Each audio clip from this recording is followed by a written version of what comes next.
ati bil basmalati wa tasdidati wa muwalatiha wa tartibiha wa ikhrajil hurufi min makharijiha wa adamil lahni al mukhilli bil makna wa yahrumu al lahnu alladhi lam yakhilla wa la yabtulu. Rukun sholat yang keempat adalah membaca suratul Fatihah. Ini yang sering, makanya ini yang kemudian diulang-ulang setiap ngaji, baca ini terus. Rukun qauliyah, rukun yang harus dijaga. Sebab di dalam qiraatul Fatihah la sholata, tidak dikatakan sholat orang yang la sholata tidak sholat orang yang tidak membaca Fatihah, intinya gitulah. Jadi maka rukun yang keempat dari sholat adalah membaca Fatihah. Fatihah ini bil basmalati, dengan membaca bismillah. Ini yang perlu digarisbawahi, bil basmalati, membaca bismillah. Itu kalau kita tengok di beberapa kitab itu khusus Syafi'iyah. Kalau khusus Syafi'iyah itu maka bismillah itu menjadi bagian dari rukun, menjadi bagian dari suratul Fatihah.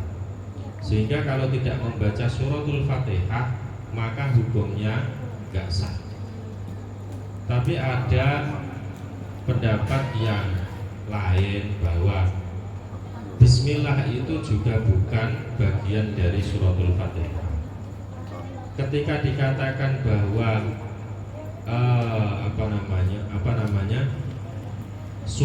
tujuh surat yang diulang-ulang, sabul mathani, tujuh ayat yang diulang-ulang, itu kalau kita menghitung suratul Fatihah tanpa bismillah, maka nanti di ayat terakhir itu yang ihdinas siratal mustaqim siratal ladzina an'amta alaihim, itu dihitung satu surat, itu dihitung satu ayat yang ke-6. Ihdinas siratal ladzina an'amta alaihim, terus ghairil maghdubi alaihim waladdallin, itu satu ayat. Jadi akhirnya tujuh ayat. Tapi karena kita mengikuti Syafi'iyah, maka di sini yang jelas orang yang membaca sholat tanpa membaca bismillah, membaca suratul Fatihah tanpa membaca bismillah, maka enggak sah. Sehingga dari banyaknya ini, apa yang harus dijaga ketika seseorang membaca suratul Fatihah, Pak? Jadi kalau kita membaca suratul Fatihah itu yang harus dijaga di saat sholat, pada saat kita membaca suratul Fatihah, watastamilu ala ihda'asyara syarton ahaduha qira'atu kulli ayatiha wahiyya sab'u ayatin. Maka yang pertama yang harus kita jaga, ada 11 syarat yang harus dijaga di dalam membaca suratul Fatihah. Yang pertama adalah membaca setiap ayatnya yang jumlahnya ada 7. Nih, satu, harus 7 ayat. Yang kedua, 7 ayat itu memasukkan Bismillahirrahmanirrahim. Jadi Bismillahirrahmanirrahim itu dihitung satu ayat. Wa tsaniha mura'atu tasdidati, menjaga tasdid. Makanya kalau kita baca suratul Fatihah itu harus pelan-pelan. Bismillahirrahmanirrahim. Pada saat kita rentetan setiap saat, setiap ngaji baca itu ya tujuannya ini, biar kita tahu mana tasdidnya harus dijaga. Jumlahnya ada berapa sih tasdid di dalam suratul Fatihah? Jadi tasdid di dalam suratul Fatihah itu allati hiya bi antatasila kalimatiha. Masya Allah, mana tasdid? Wahia arba'u asarota siddatan fal harful musaddadati harfani awaluha sakinun. Jadi di dalam suratul Fatihah itu ada 14 tasdid. Jenengan hitung dewe lah. Jenengan buka surat Fatihah, jenengan hitung. mana tasdidnya, jumlahnya ada berapa, tasdidnya jenengan hitung. Nah, kalau ada tasdid itu sebenarnya hakikatnya kalau tasdid itu ada dua huruf. Huruf yang pertama mati. Maka kalau tidak ditasdidkan berarti kita menghilangkan satu huruf. Ini menghilangkan satu huruf, makanya harus dibaca tasdid. Jadi huruf yang ditasdid itu hakikatnya dua huruf, yang satu mati, huruf yang pertama mati, kemudian dimasukkan kepada huruf yang kedua. Terus yang ketiga, wasalituha mura'atu muwalatiha, menjaga runtutannya, menjaga mualah itu kontinu itu enggak terjeda.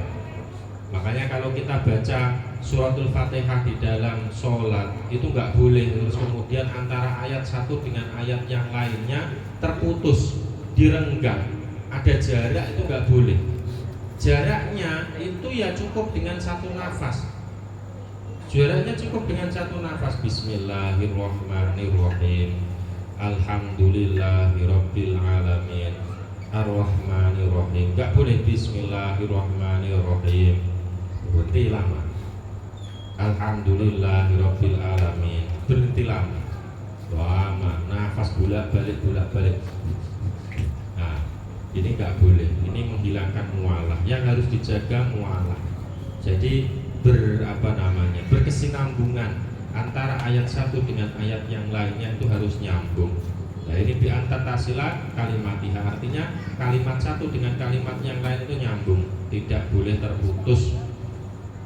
Warabi'uha mura'atu tartibiha, menjaga runtutannya, enggak boleh dibaca-acak bismillahirrahmanirrahim, iyyaka na'budu wa iyyaka nasta'in, alhamdulillahirabbil alamin waladdallin. Enggak boleh, harus urut. Pokoknya harus urut, enggak boleh. Tertib itu enggak boleh.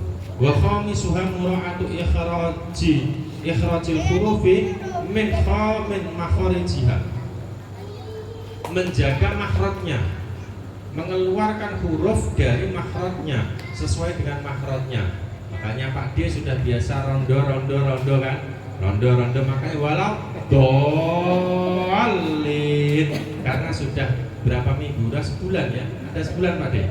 Rondo walau do, pokoknya rondo walau do, rokok ar-rahman. Ini artinya apa? Makhrajnya sesuai di tempatnya. Gak boleh terus kemudian makhraj acak-acakan. Yang hamus ya harusnya hamus, itu namanya makhraj. Ya, dari mana huruf itu keluar?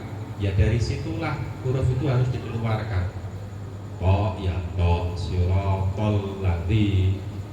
Orang ya kalau nggak belajar itu biasanya ya wis pokoknya yang penting suaranya gitu.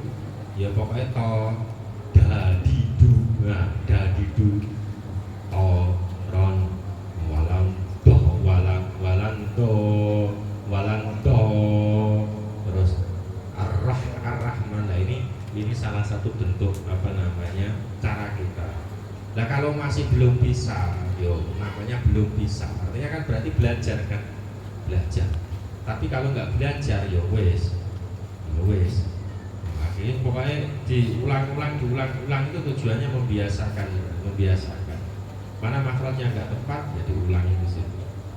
Terus wa khamisuha falau abdala harfan bi harfin ma'al qudrati ala nutqi lam tasihha qira'atuhu. Kalau ada orang yang merubah huruf satu menjadi huruf yang lainnya sementara dia bisa mengucapkan huruf itu, maka nggak sah sholatnya. Contohnya sebagaimana wa ila sohat.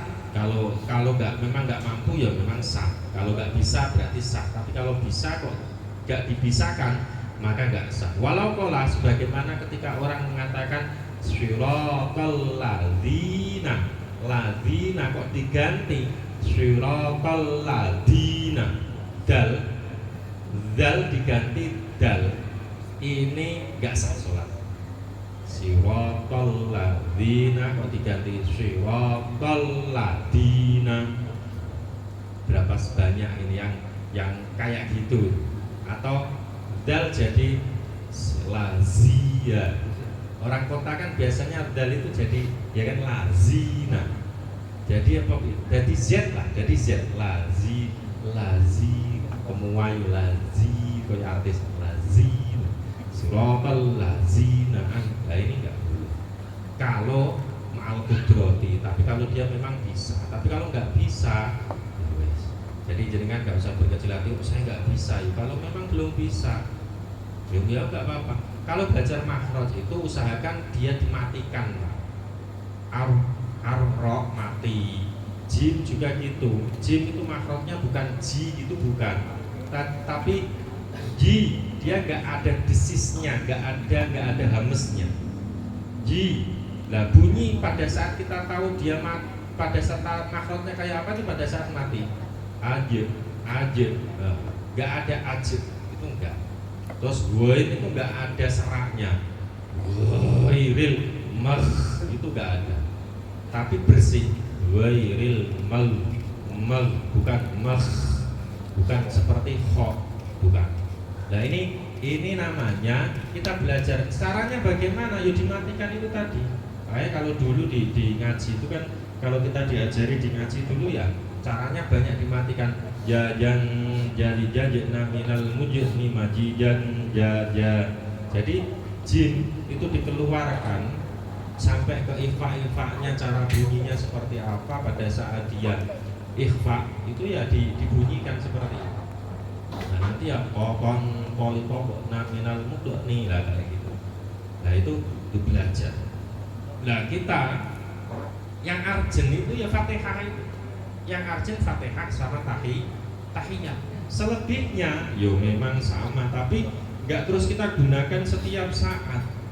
Ibarat nyun sewu, kita kan belajar ngaji Quran, kita baca Quran. Kita nggak perlu memaksakan harus dapat satu juz hanya untuk apa? Hanya untuk gengsi apa? Untuk apa namanya? Gengsi-gengsian. Wah, saya sudah dapat satu juz hari ini. Tapi acak-acakan.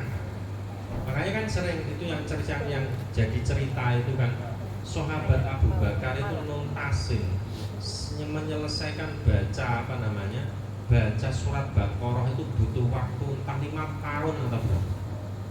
Itu bukan karena nggak bisa baca, bukan. Misalnya jenengan mikir mosok baca gitu lama kali, bukan. Di saat beliau baca itu pada saat baca kok ketemu ayat itu nangis guru nangis gitu, terus ketemu ayat neraka itu nangis, ayat siksaan nangis. Nah kalau kita kan enggak selalu lancar ngomong dolin amin, pokoknya enggak bis ngebut ayat ini artinya apa ya wis gak ero. Ya itu cara kayu beda, kelasnya beda. Nah, sehingga kalau kemudian kita mau belajar, kalau mau baca Quran semisal kita mau baca Quran, ya sudah kita baca nggak usah banyak-banyak tapi benar. Dan itu bukan tuntutan kita juga harus belajar, harus baca sampai sehari itu satu juz, bukan. Nggak perlu. Tapi istiqomah, meskipun walau ayatan, meskipun sehari hanya satu ayat, tapi istiqomah setiap hari satu ayat dibaca dengan jalan, dengan cara yang benar. Bismillahirrahmanirrahim. Kok belum benar? Ulang lagi. Bismillah, belum lagi. Bismillah, itu sampai selesai sehari cuma bis, gak masalah, pahalanya tetap sama dengan yang baca satu lemah. Bahkan kalau dihitung-hitung hurufnya kan, jadi kan bis misal bis itu sama yang alhamdulillahirabbil alamin sampai tuntas itu jenengan hitung hurufnya. Padahal jenengan cuma bis karena apa? Pengen tahu makhrajnya sin itu kayak apa, ba itu seperti apa. Bis itu hurufnya jenengan hitung. Ba sin. Jadi kalau jenengan ulang sehari 1000 kali kan sudah 2000 huruf. Bis. Sementara yang satu baca alhamdulillahirabbil alamin tuntas sekali itu saja. Nah, ini kan otomatis tetap akan yang belajar bis tadi. Tapi dengan cara yang benar. Nah, kalau kemudian kita bacanya yang salah, itu contohnya tadi baca sirotol ladina dibaca sirotol ladina, maka nggak sah sholatnya nggak sah. Tapi ma'al kudroh, bagi mereka-mereka yang bisa, lam tasihha sholatuhu kama nakbahu alai al-asnawi afadadhalika ar-ramli. Ini sebagaimana yang diyakini atau yang pendapat dari Imam Asnawi, yang kemudian afadadhalika diambil faedah oleh Imam Ar-Ramli. Afadadhalika Imam Ramli. Jadi imam-imam itu punya kategori-kategori yang ketat. Memang ketat, ya ketat baca Fatihah ketat. Jadi syariat kita itu, sebelum kita ngomongin soal hakikat, sebelum kita ngomongin soal thariqah atau kita ngomongin soal yang hakikat ketemu pakai kasaf dan sebagainya, syariatnya kita dibenerin, dibetulkan dulu syariat. Sebelum kita bicara soal wah ibadah kita diterima oleh Allah Subhanahu wa taala atau tidak, itu kita bicara soal sah dan tidaknya dulu. Karena bagaimanapun juga sah dan tidak itu dimulai dari diterima dan tidaknya itu dimulai dari prosedur dulu. Sama kayak kita mengajukan proposal gitu loh Pak. Kalau nomor apa namanya? Nomor itu apa yang kayak semisal hal titik koma apa garis miring itu nomor apa? Nomor surat. Nomor suratnya kok nggak cocok, itu dibalikin lagi. Insentif juga cair. Insentif imam itu kalau nomor suratnya nggak pas itu ya nggak cair. Tanggalnya nggak pas sudah cair. Padahal yo sampun segitu banyaknya dibalikin sama koordinator. Ini nomornya salah. Itu padahal insentif. Maka kalau kita bicara soal sah dan tidak itu nanti setelah kita bicara diterima dan tidak itu kita setelah bicara sah dan tidak. Maka ya sudah pikir kita pelajari soal alon saiki sedikit yang penting benar, ya yang urgent itu Fatihah. Terus mana tadi mangikut berarti wasabiuha salamatun minal lahni al-mudarri kama nabahu al-musannifu ala dhalika biqaulihi wa adamul lahni al-mukhilli ay al-muwayyiri bil makna al-muwayyiri bil makna, yaitu yang ketujuh adalah selamat dari lahan itu pelo. Apa ya lahan itu? Bukan cadel, cedal Pak. Huruf apa jadi apa itu namanya lahan. Huruf apa jadi apa itu namanya lahan. Lah, lahan yang membahayakan, membahayakan. Kalau lahannya, cadalnya ini membahayakan, maka ini berimbas kepada apa? Kalau ada mulahni al-mukhilli ay al-muwayyiri ay al-muwayyiri bil makna kadomitai an'am tu au kasriha au kasri kafi iyaka. Contoh. Jadi orang lahan itu gini, harusnya kan an'am ta alaihim, itu kok diganti an'am tu alaihim. Ini maknanya berubah. An'am ta itu kan engkau memberikan nikmat. Kalau an'amtu aku memberikan nikmat, otomatis sudah berubah. Terus contoh lagi atau an'amti. Au kasri kafir iyaka. Harusnya iyaka diganti iyaka. Nah, ini lahan yang semacam ini wa yahrum Allahu alladzillam yahillam, maka hukumnya haram. Kalau lahan yang kalau lahan ini tidak merubah terhadap makna, hukumnya hanya haram. Tapi kalau lahannya merubah terhadap makna, wa yahrumu ala lam yahillah wala yaqtulu, dan tidak batal. Haram tapi tidak batal. Tapi kalau lahannya merubah makna, ini malah berimbas kepada batal sholatnya, haram juga. Paham ya Pak? Kalau lahannya ini membahayakan terhadap makna, maka tidak batal sholatnya, haram hukumnya. Kalau lahannya tidak membahayakan makna, maka haram saja tapi tidak batal sholatnya. Contohnya apa ini?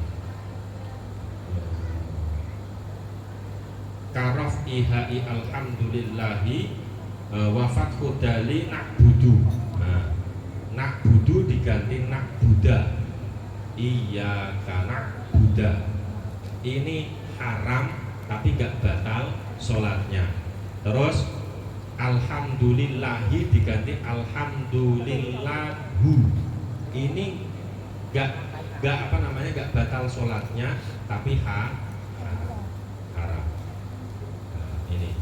Jadi ya itu imbas akibat dari kita itu kalau menyepelekan, beranggapan bahwa hanya dengan melaksanakan sholat ke masjid pokoknya sholat, tapi sementara kita nggak pernah berusaha untuk memperbaiki ibadah kita, memperbaiki ketentuan-ketentuan di dalam ibadah, itu imbasnya yaitu nampaknya sholat tapi ternyata sia-sianya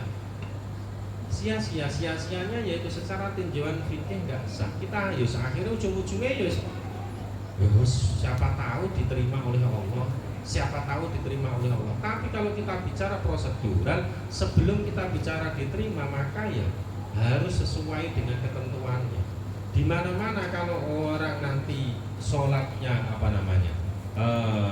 kok menyepelekan kesalahan yang diakibatkan karena tidak mau belajar, ini tetap tidak dimakfu, dianggap tidak udzur. Tapi kalau kesalahan yang timbul karena sudah belajar cuman hanya belum tuntas saja, belum sampai, belum bisa, maka ini yang dimakfu. Jadi kayak kita inilah, kayak kita.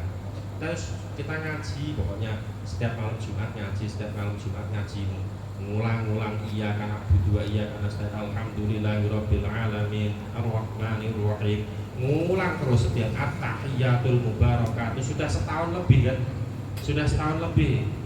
Cara ini kita gunakan. Kok masih sholatnya masih panjang pendeknya, masih belum tepat, makhrajnya belum tepat. Yes, prosesnya masih proses, anggap saja masih proses. Yes, harapannya yes dimakfu sama Pangeran, dimakfu sama Allah Subhanahu wa ta'ala. Yaitu saja. Yes, ibaratnya yang sering saya contohkan yaitu anak kecil yang kalau ngomong belum teteh, belum jelas, itu kan lucu. Kalau ngomong makan yo akal, manggil kakaknya yo akal, manggil abangnya yo bang, ngomong apa saja nggak bagus. Itu lucu kalau masih kecil. Tapi kalau sudah seumuran Pak Kom, kok ngomong kayak gitu, terus ngomong sama istrinya gitu, akam ngopo gitu. Ya itu pasti gila gitu, pasti jijik ngopo wong iki, mesti ngoten koyo kan gitu loh. Itu kenapa ya? Karena itu tadi bukan usianya lagi. Yes, anggap saja kita itu masih balita yang ngomongnya masih belum teteh, belajar. Yes, lucu akhirnya Pangeran nengok itu ya, tua lucu bae. Tua lucu. Iya, kan aku tuh lucu sewenang ya. Kira-kira malaikat dhewe sewenang. Ki opo wong iki. Ngumpul terus iya kan aku tuh iya kan. Tapi sewenang gitu. Lucunya lucu senang. Gemes, kira-kira gemes. Ya. Warabiha tadi. Terus wayahrumu wala yaqtulu. As-sabiu qira'atuha bil arabiyyah. Terus kemudian yang ke berapa nih? Yang ke ya Allah, sabi kok as-sabi. Wala yaqtulu as-sabi qira'atu. Bersabi kok sabi lagi. 7-8 membacanya dengan bil arabiyyah. Jadi dulu ada toh bahasa Arab terus diterjemahkan bahasa Indonesia. Alhamdulillahirabbil alamin, segala puji bagi Allah. Jadi di Malang itu ada. Gak sah, sebenarnya gak sah gitu. Gak sah. Terus mana tadi? Ada berarti 7-8 asamin min ad wasamin adam qiraati bisa jadi al mughayyar lil makna tidak membaca dengan bacaan-bacaan yang syad, bacaan-bacaan yang aneh yang merubah terhadap makna. 9, ada musorif, falo atosa fahamidallah ta'ala lam yasiha al bina alaihi walazimahu al istighnafuha wal asir isma'uhu nafsahu. Nah, ini jadi as-sorif itu tidak berpaling dari bacaan. Contoh, pas baca Fatihah terus bersin wajib, terus baca alhamdulillah.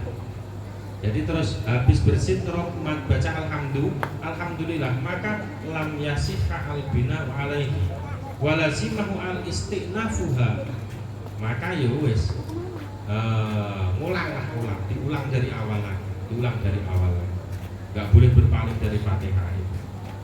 Terus wal asir yang ke-10 harus terdengar oleh telinganya sendiri. Terus yang ke-11 yang terakhir iqa'uha bijam'i hurufiha ba'dal qiyami al-wajibi, yaitu bacaan Fatihah itu dibaca dalam kondisi berdiri tegak setelah pokoknya dibaca secara sempurna, dibaca ketika bijam'i hurufiha, semua hurufnya itu dibaca dalam kondisi berdiri setelah berdiri, nggak boleh apa ya. Saya contohkan kenapa kok kayak berdiri. Biasanya orang kalau habis sujud berdiri, Allahu Akbar, itu biasanya masih dalam proses belum berdiri tegak, Allahu Akbar, masih gini sudah Bismillahirrahmanirrahim. Ini nggak sah, Bismillahnya nggak sah. Hurufnya itu dibaca setelah kita berdiri tegak.